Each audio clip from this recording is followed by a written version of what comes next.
Monsieur le ministre des Relations avec le Parlement, il y a exactement un an, je vous posais cette question d'actualité, toute simple. Le gouvernement va-t-il entendre le Sénat?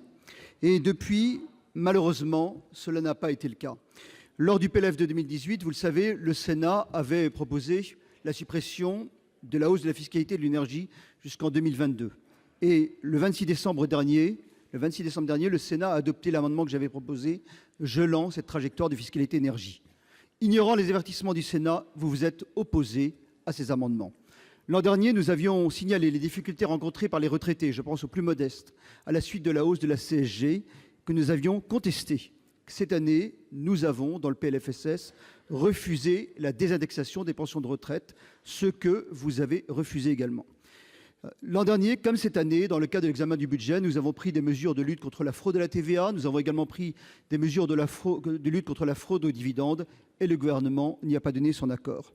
J'arrête là de citer la longue liste des amendements, tous votés largement, parfois à l'unanimité, mais auxquels le gouvernement s'est toujours opposé, avant parfois, il est vrai, de reconnaître son tort.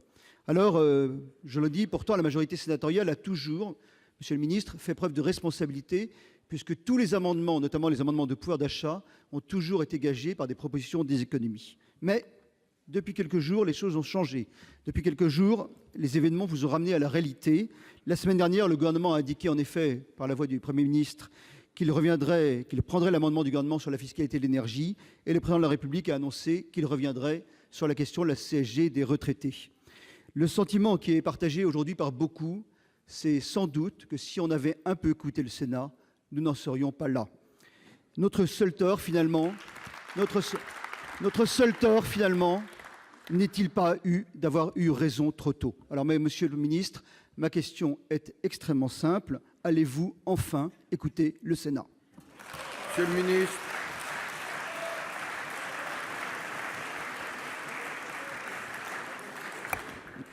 Monsieur le président, mesdames et messieurs les sénateurs, monsieur le rapporteur général, j'entends bien votre interpellation, monsieur Karoutchi. Essayez de répondre sur le fond à votre question.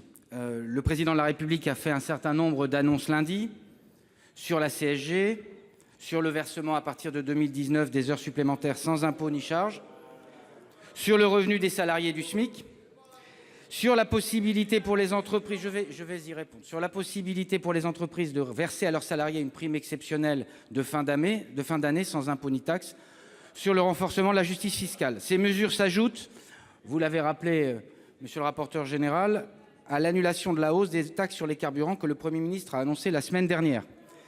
Mardi dernier, le Sénat a bien voulu accepter la seconde délibération demandée par le gouvernement sur le projet de loi de finances de 2019 afin de permettre l'accélération de la hausse de la prime d'activité.